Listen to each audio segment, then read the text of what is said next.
تو آئیے آج ذرا گہرائی میں جاتے ہیں قائد اعظم ٹرافی کے پہلے سیمی فائنل کے۔ میرپور خاص رائلز اور پشاور پینتھرز آمنے سامنے ہیں۔ جی بالکل، اور ہمارے پاس جو تجزیے ہیں، ماہرین کی جو آراء ہیں، ان کی بنیاد پر ہم کوشش کریں گے سمجھنے کی کہ اس میچ میں کیا اہم ہو سکتا ہے۔ صحیح، مقصد یہی ہے کہ اس بڑے مقابلے کے کلیدی پہلوؤں پر بات ہو، ٹیموں کی طاقت، کمزوریاں اور نتیجہ کیا ہو سکتا ہے۔ یقیناً یہ کوئی عام میچ تو ہے نہیں، فائنل کا ٹکٹ ہے یہ، اور دونوں ٹیمیں کھیل کے بالکل مختلف انداز لے کر آ رہی ہیں۔ ہاں، ایک طرف ٹھہراؤ ہے تو دوسری طرف جسے کہتے ہیں طوفان۔ بالکل۔ اچھا، تو میرپور خاص رائل سے شروع کرتے ہیں۔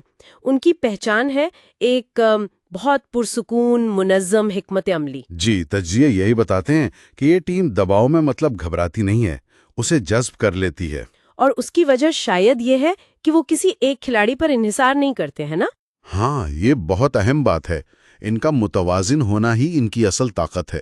اب دیکھیں نا، عبد الرحمن کا سیزن 357 رنز اور اسٹرائک ریٹ دیکھیں 313 سے زیادہ۔ زبردست۔ اور یہ رنز اہم اس لیے ہیں کہ یہ اکثر آخر میں آتے ہیں جب میچ بدلنا ہوتا ہے۔ وہ ایک حقیقی فنیشر ہیں۔ صحیح۔ لیکن صرف وہی نہیں، آذان مہر ہیں، محمد ادریس ہیں، یہ بھی اننگز کو سنبھال سکتے ہیں۔ اور بولنگ کیسی ہے ان کی؟ بولنگ میں بھی تنوع ہے۔ فیصل بلوچ، سائلنٹ وحید، بڑا دلچسپ نام ہے یہ۔ ہاں، سائلنٹ وحید، کیوں کہتے ہیں انہیں ایسا؟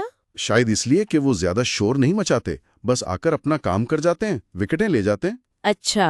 اور ساتھ میں تجربہ کار علی نواز، تو یہ تینوں مل کر کنٹرول، تھوڑی جارحیت اور تجربے کا اچھا مرکب بناتے ہیں۔ مجموعی طور پر یہ ایک زیادہ سلجھی ہوئی تجربہ کار ٹیم لگتی ہے۔ لیکن ایک سوال ذہن میں آتا ہے، کیا یہ پرسکون انداز کبھی کبھی زیادہ دفاعی تو نہیں ہو جاتا، خاص طور پر اگر پینتھرز شروع سے ہی حملہ کر دیں؟ ہاں، یہ ایک بالکل جائز نکتہ ہے۔ ان کے لیے چیلنج یہی ہوگا کہ پینتھرز کی وہ جو ابتدائی جارحیت ہے اس کا سامنا کیسے کرتے ہیں۔ ہاں، اگر وہ شروع کے کچھ اوورز، مان لے پاور پلے، وہ نکال گئے آرام سے، تو ان کی جو گہری بیٹنگ لائن ہے وہ انہیں بعد میں فائدہ دے سکتی ہے۔ ٹھیک۔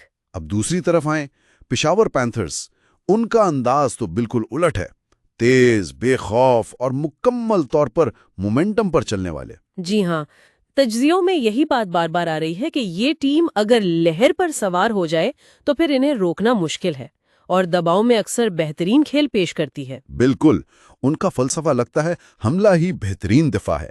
کپتان محمد حسین خود سامنے سے لیڈ کر رہے ہیں، 316 رنز، 22 چوکے، 14 چھکے۔ کیا بات ہے! اور اہم بات یہ کہ انہیں بڑے میچ کا کھلاڑی مانا جاتا ہے۔ پھر غلام قادر، جنہیں بی کے کہتے ہیں، وہ تو کمال کے آل راؤنڈر ثابت ہوئے ہیں، 23 وکٹیں اور 341 رنز۔ واہ، یہ تو بہت ہی شاندار کارکردگی ہے۔ جی ہاں، کسی بھی ٹورنامنٹ کے حساب سے بہترین ہے۔ اور ان کی بولنگ میں شاہد علی اور شہزاد رضوی، ان میں یہ صلاحیت ہے کہ وہ شروع میں ہی وکٹیں لے کر میچ کا رخ بدل سکتے ہیں۔ یہی وہ ایکس فیکٹر ہے جس کی بات ہو رہی تھی؟ بالکل، ایسے کھلاڑی جو غیر متوقع طور پر کچھ کر جائیں۔ مگر ذرائع ان کی کمزوری بھی بتاتے ہیں کہ اگر ان کا مومنٹم ٹوٹ جائے تو کیا ٹیم بکھر سکتی ہے؟ یہی تو ہے، یہ ان کے ہائی رسک ہائی ریوارڈ والے انداز کا دوسرا رخ ہے۔ جب دن ان کا ہو تو وہ کسی کو بھی ہرا سکتے ہیں، لیکن اگر شروع میں وکٹیں گر گئیں یا وہ روانی ٹوٹی تو واپسی مشکل ہو سکتی ہے، کیونکہ ان کا سارا کھیل ہی اس بہاؤ پر ہے۔ جی بالکل۔ تو اب آتے ہیں ان عوامل پر جو فیصلہ کن ہو سکتے ہیں۔ تجزیہ نگار تو یہی کہہ رہے ہیں کہ ناک آؤٹ میچ میں اعداد و شمار سے زیادہ اعصاب کا کھیل ہوتا ہے۔ بالکل درست۔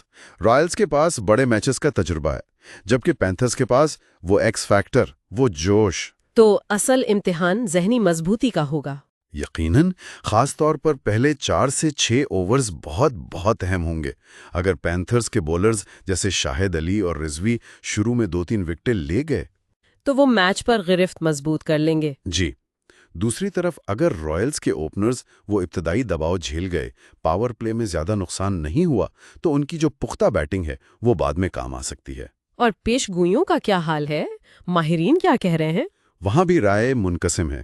کچھ لوگ رائلز کے توازن، ان کے تجربے اور منظم بولنگ کی وجہ سے ان کا پلڑا بھاری سمجھ رہے ہیں۔ جیسے کچھ سابق کھلاڑیوں کا خیال ہے۔ جی، جبکہ کچھ دوسرے کہہ رہے ہیں کہ نہیں، پینتھرز کی جو بے خوفی ہے، وہ جو جارحیت ہے اور میچ پلٹنے کی صلاحیت، وہ انہیں خطرناک بناتی ہے، خاص طور پر اگر وہ ٹاس جیت کر پہلے بیٹنگ کریں۔ اچھا۔ کچھ تجزیوں میں تو مقابلہ 51-49 تک کا بتایا گیا ہے، اور یہ بھی کہا گیا ہے کہ جو ٹیم پاور پلے کو بہتر کھیلے گی شاید میچ اسی طرف جھک جائے۔ تو خلاصہ یہ ہوا کہ یہ مقابلہ ہے میرپور خاص رائلز کی سوچی سمجھی پختہ حکمت عملی اور تجربے کا، پشاور پینتھرز کی بے لگام جارحانہ بے خوفی سے۔ بالکل، کاغذ پر دونوں مضبوط ہیں، لیکن میدان میں وہی جیتے گا جو دباؤ بہتر سہے گا۔ یہ صرف ٹیکنیک یا ٹیلنٹ کا نہیں، اعصاب اور حکمت عملی کا بھی مقابلہ ہے۔ اور آخر میں یہ سوال چھوڑ جاتے ہیں کہ اعداد و شمار، تجزیے، ماہرین کی رائے، یہ سب اپنی جگہ، لیکن فائنل تک پہنچنے کا فیصلہ آخر وہ کون سی غیر محسوس چیز کرے گی؟ کیا وہ رائلز کا دباؤ میں ٹھہراؤ ہوگا، یا پھر پینتھرز کا وہ ایکس فیکٹر جو کسی بھی وقت میچ پلٹ سکتا ہے؟